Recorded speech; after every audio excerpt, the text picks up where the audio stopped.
Coach, how was the first day of spring? It was fun being back out there.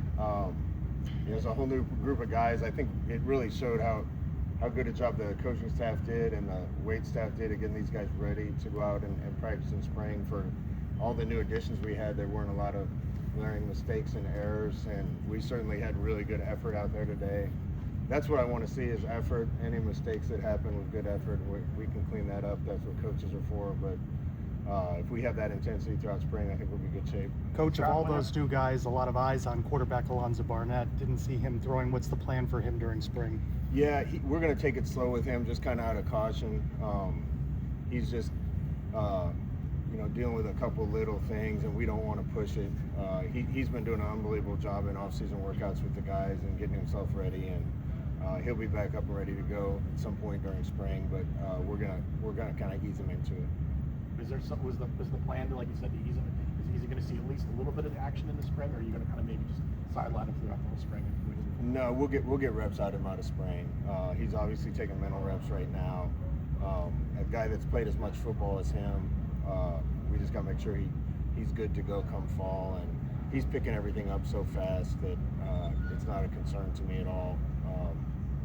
He should be ready to go for 7 on and some things pretty quickly, and then we'll see where we get the rest of spring. How important then is that for the other quarterbacks, you guys, that you're trying to maybe get them a chance to see who's going to be the backup quarterback at the end of the season? Yeah, I think when you have a situation like that, I think it creates opportunity for other people, and it's certainly going to give those guys an opportunity to get reps and give us an opportunity to evaluate. We went into spring last year with a multiple horse race for that position. I feel like that spot's pretty solidified once he gets 100%, so that we can put him out there. But there's a competition for who's going to be number 2, and it's going to be fun to watch those guys compete. Coach, with a full year now under your belt, do you approach this spring practice a little bit differently than last time? Now that you have some hindsight? Yeah, there's quite a few things different, including no spring portal. Thank goodness. We're able to coach these guys and work them like we need to in order to get better, without fear of losing them after spring's over, and worrying about coaching guys that aren't going to be here for fall anyway. We have a lot better leaders on the team that have been through what we're going to ask them to go through, that are able to show other guys the ropes.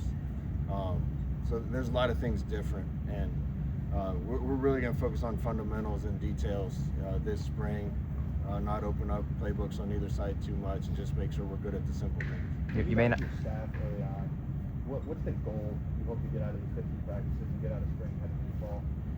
Yeah, I mean, we want guys to compete, so that's number 1. And there's certainly going to be no depth charts made after spring ball, but we'll have an idea where guys are going to start fall camp at least. So I want to see guys compete, take care of each other, but compete. And like I just said, we need to be better at the simple things than we were last year. Just technique, fundamentals, toughness, those type of things. If our simple things work a little better, then we can get creative at other times. We really want to focus on the basics in this spring practice and make sure technique's hot, fundamentals are hot, and we're getting good at the things we're going to do the most. What's the status of some of the guys coming back from surgery? The workload in the spring between Flores and Sears, some of the guys that missed the tail last year? Yeah, both of them are tracking really good. Horace is able to actually do some indie. The only thing he can't do right now is really punch a sled or anything, but we got him up and moving around. Watching Sear run almost every day. He's getting better and better coming off the foot. So, there's been some guys that are limited or missed spring, but we have a lot more guys with a lot of college football experience that have played in games. And spring practice is still really important, but I think guys that have that experience are able to show up in fall and be ready a lot quicker than someone who hasn't played a lot of football. Our whole team's older, more mature, and with more experience, and that's going to pay off even with some of the guys that are going to miss part of spring. I know it's just one day, but did anyone impress you? Any player or position group? Anyone standing out early? Yeah, it's hard to say until I watch the tape. I was impressed with the first day with our hustle on defense and getting to the football. The D-line in particular was a lot more active than we were at the beginning of spring ball last year. We hit a few deep balls today, which took us a while to do throughout spring and fall camp last year. So the receivers, I thought, had a good first day. But I'll know a lot more after I watch the tape. Last camp, you mentioned, you spoke about who won the day, offense and defense. The offense said defense won the day. They felt like a little step ahead. Do you kind of expect that same defense that we had to start off, or you try to stick it more even ahead of it? You know, I felt like the offense operated better today, but again, part of that's because we have a lot of guys that have been through this and are experienced in our scheme and our system.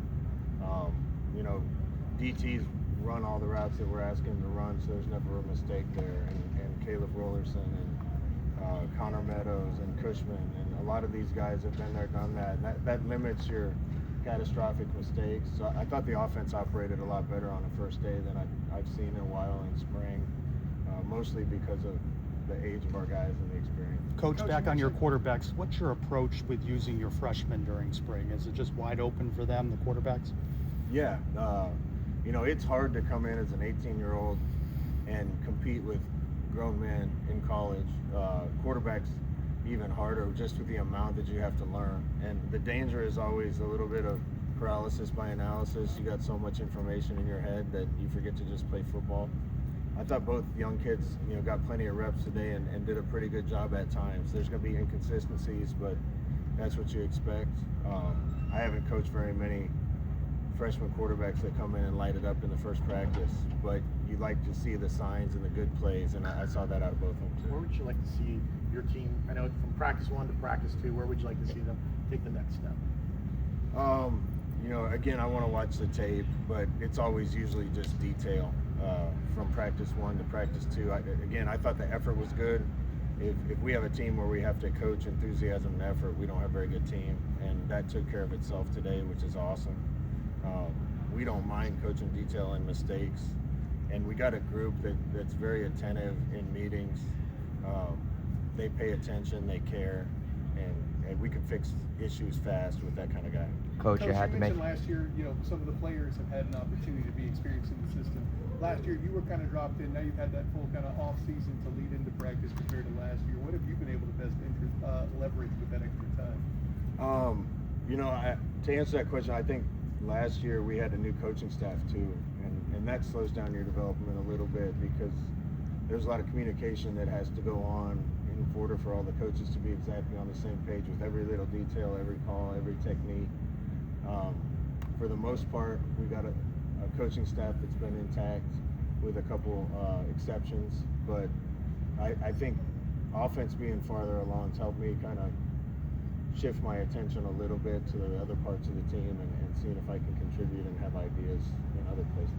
Coach, you had to make a new hire at the defensive backs coach bringing in Coach Overstreet. Just what can you tell us about the process of bringing him in and what he brings to this team? Yeah, coaching's no different than anybody else. You're gonna keep everybody sometimes. You're gonna lose other people sometimes.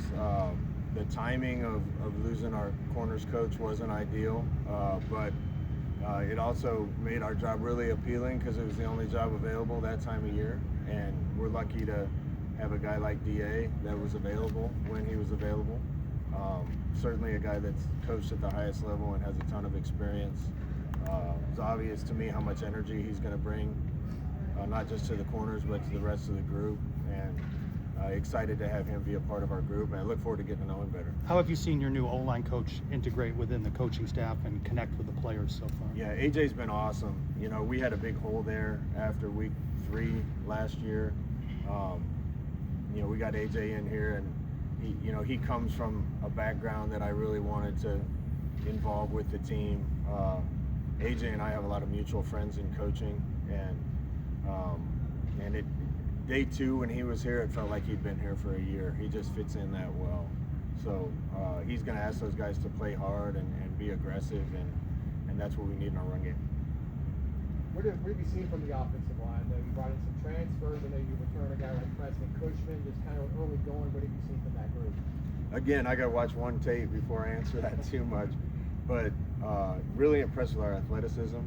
I think if anything stood out to me, just watching practice, and I'm trying to watch everything, but I think we move really well up front.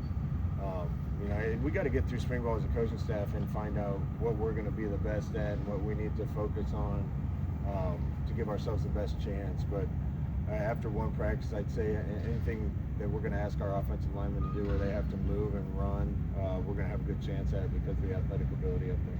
So I asked you a couple weeks ago about building chemistry with this group. How have you guys been able to do that? How's that process kind of evolved over the last few weeks? We've been on it all winter, just team building.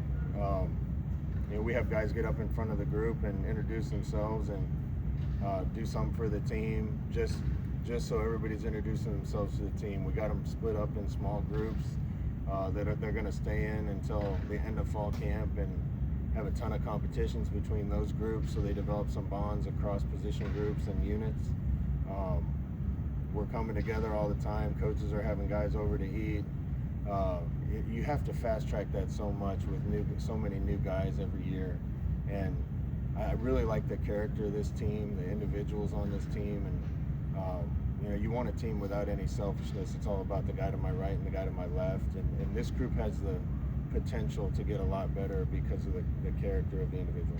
Do you feel an extra energy just in your step after year one? It's everything's moving so fast this year. You had a full off season, you get to slow down. Your coaches, the returns a little bit. Do you feel a sense of energy just from yourself heading into year two? For sure. I was excited to walk out on the field today. It's a side story, but the Ospreys were back. I love those things that nest on top of our light pole out there. Love the field. Love being back in Orlando, and I really like this group of guys. I think our team was excited to go out there and try to get better today, and there's really a hunger and a drive to work and get better that I've seen all winter. That gives coaches a lot of confidence and hope, just because of our potential for improvement is a lot greater when you have that kind of guy on your team, and a team built of those type of guys. And we're certainly not where we want to be yet. It was a good start, but I think we can grow a lot with this group because they're willing to put in the work and do the things that it's going to take to be better.